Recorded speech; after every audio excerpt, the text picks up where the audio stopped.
بسم الله الرحمن الرحيم.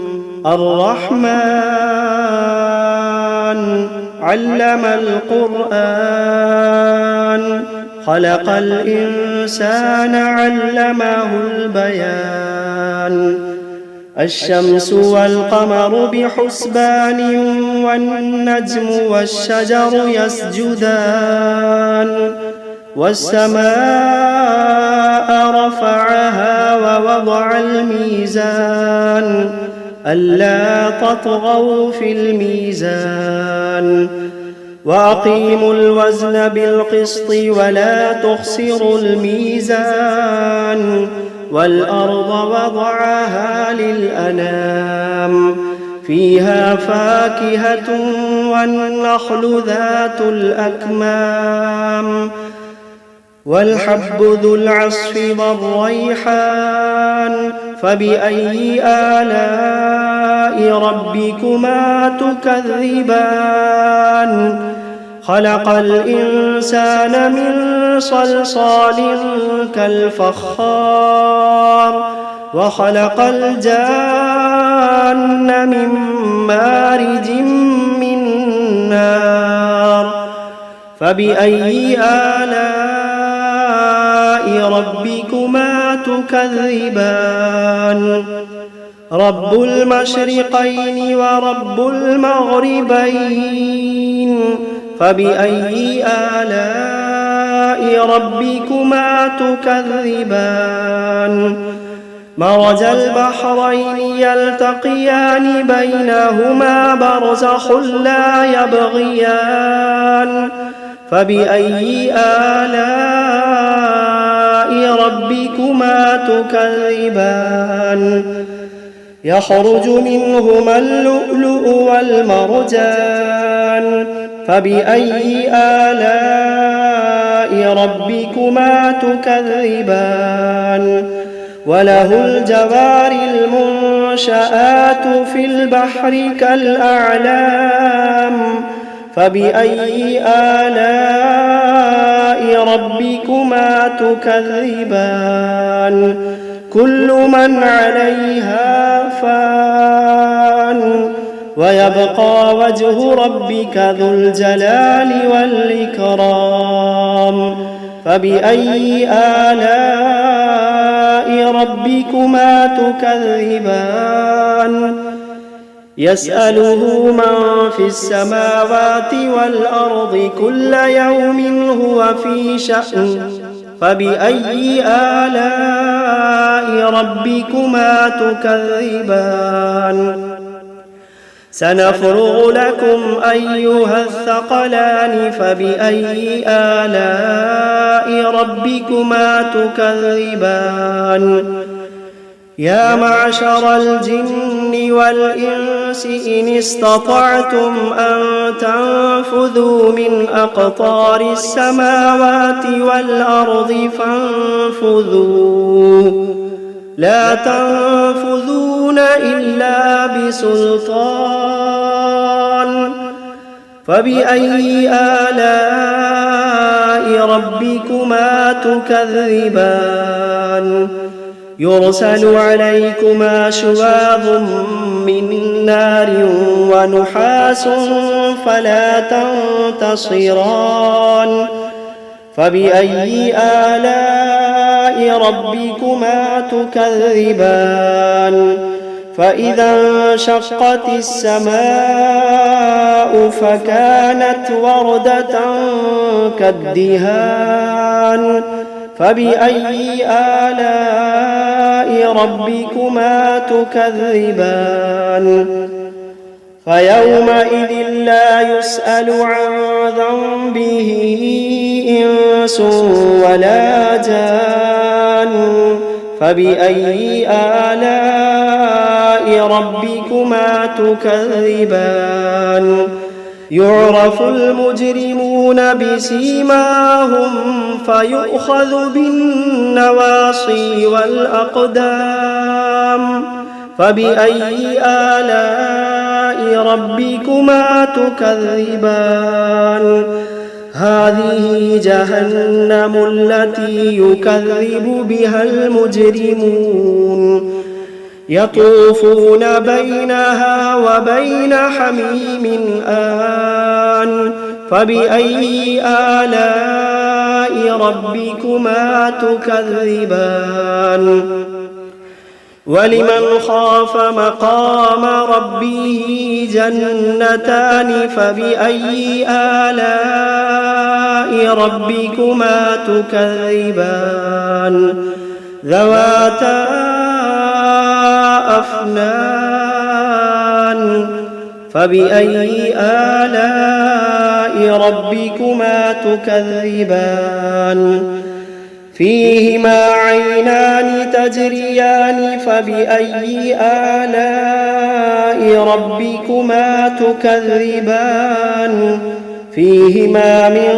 كل فاكهة زوجان فبأي آلاء ربكما تكذبان متكئين على فرش بطائنها من استبرق وجنى الجنتين دان فبأي آلاء ربكما تكذبان فيهن قاصرات الطرف لم يطمثهن إنس قبلهم ولا جان فبأي آلاء ربكما تكذبان كأنهن الياقوت والمرجان فبأي آلاء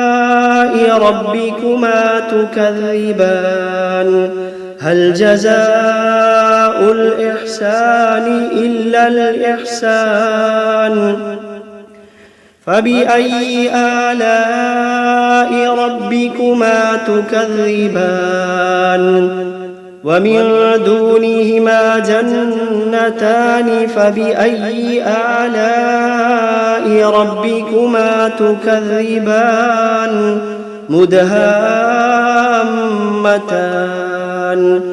فبأي آلاء ربكما تكذبان فيهما عينان نضاختان فبأي آلاء ربكما تكذبان فيهما فاكهة ونخل ورمان فبأي آلاء ربكما تكذبان فيهن خيرات حسان فبأي آلاء ربكما تكذبان حور مقصورات في الخيام فبأي آلاء ربكما تكذبان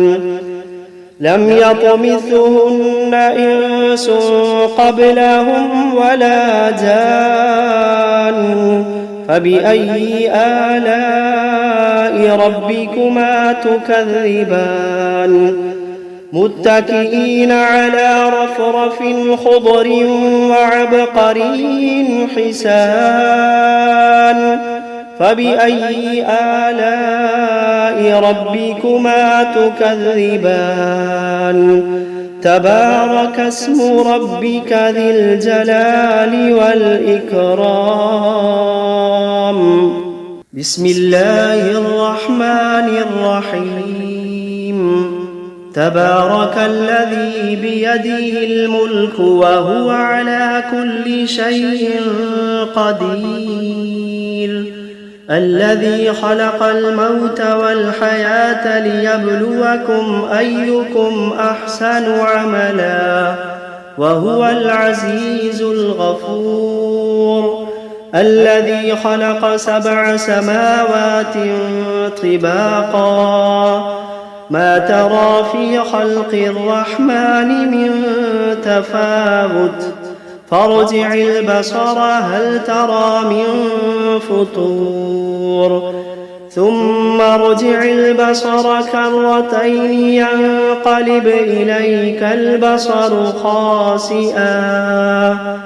خاسئا وهو حسير ولقد زينا السماء الدنيا بمصابيح وجعلناها رجوما للشياطين وأعتدنا لهم عذاب السعير وللذين كفروا بربهم عذاب جهنم وبئس المصير إذا ألقوا فيها سمعوا لها شهيقا وهي تفور تكاد تميز من الغيظ كلما ألقي فيها فوج سألهم خزنتها ألم يأتكم نذير قالوا بلى قد جاءنا نذير فكذبنا وقلنا ما نزل الله من شيء إن أنتم إلا في ضلال كبير وقالوا لو كنا نسمع أو نعقل ما كنا في أصحاب السعير فاعترفوا بذنبهم فسحقا لأصحاب السعير إن الذين يخشون ربهم بالغيب لهم مغفرة وأجر كبير وأسروا قولكم أو اجهروا به إنه عليم بذات الصدور ألا يعلم من خلق وهو اللطيف الخبير ألا يعلم من خلق وهو اللطيف الخبير هو الذي جعل لكم الأرض ذلولا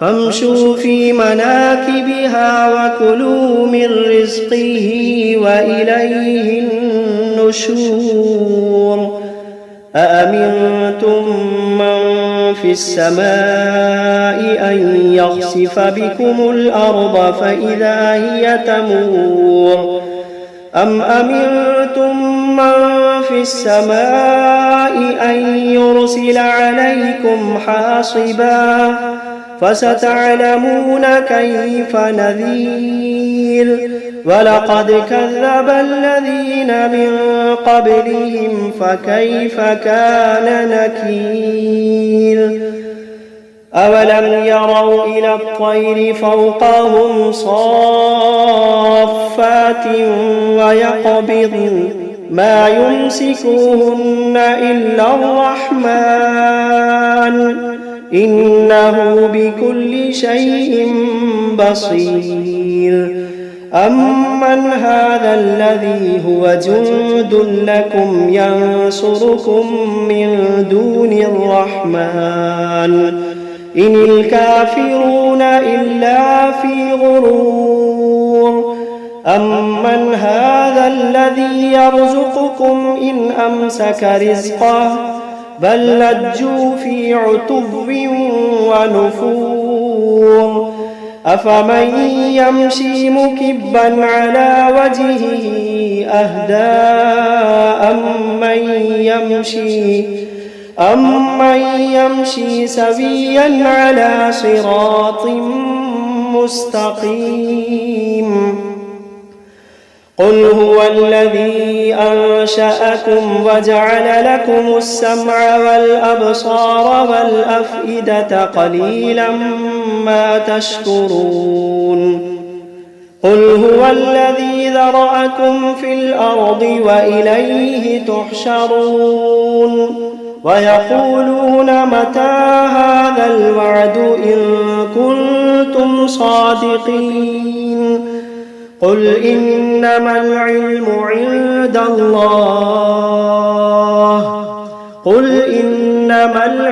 عند الله وإنما أنا نذير مبين فلما رأوه زلفة سيئت وجوه الذين كفروا وقيل هذا الذي كنتم به تدعون قل أرأيتم إن أهلكني الله ومن معي أو رحمنا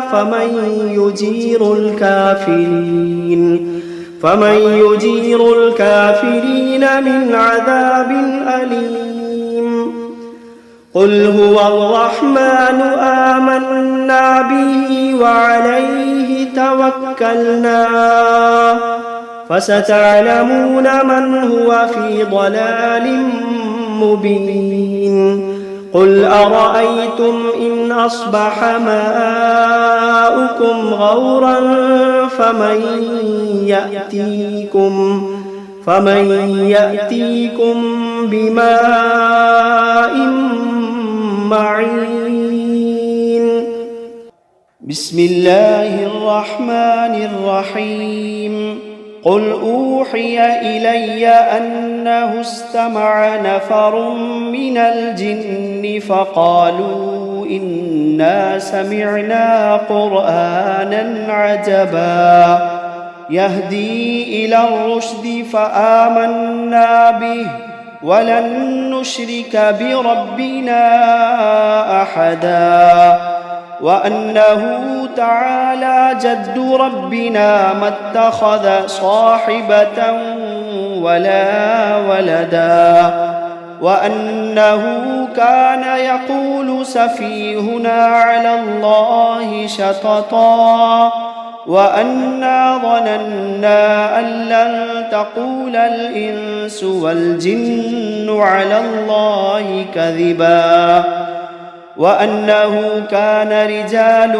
من الإنس يعوذون برجال من الجن فزادوهم رهقا وأنهم ظنوا كما ظننتم أن لن يبعث الله أحدا وأنا لمسنا السماء فوجدناها ملئت حرسا شديدا وشهبا وأنا كنا نقعد منها مقاعد للسمع فمن يستمع الآن يجد له شهابا رصدا وأنا لا ندري أشر أريد بمن في الأرض أم أراد بهم ربهم رشدا وأنا منا الصالحون ومنا دون ذلك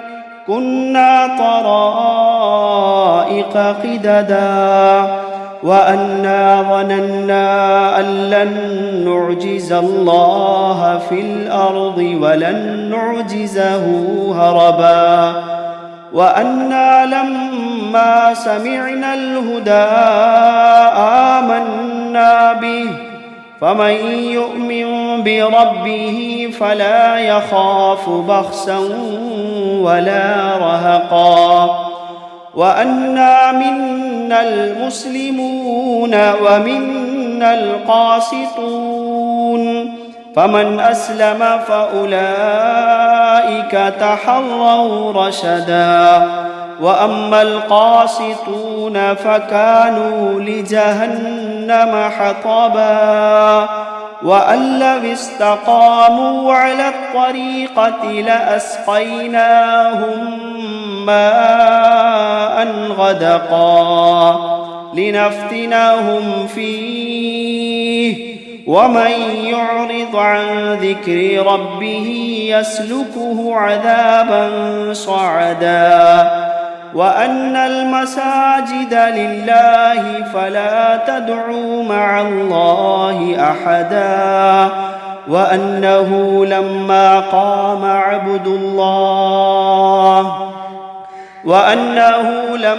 قام عبد الله يدعوه كادوا يكونون عليه لبدا. قل إنما أدعو ربي ولا أشرك به أحدا. قل إني لا أملك لكم ضرا ولا رشدا.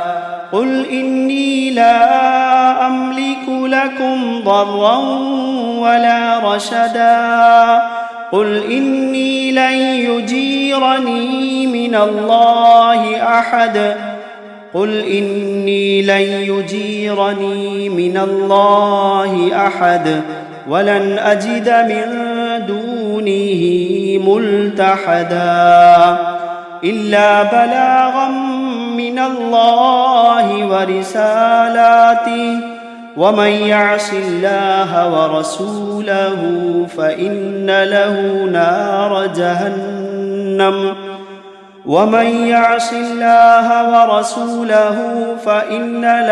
نار جهنم خالدين فيها أبدا حتى إذا رأوا ما يوعدون فسيعلمون من أضعف ناصرا وأقل عددا.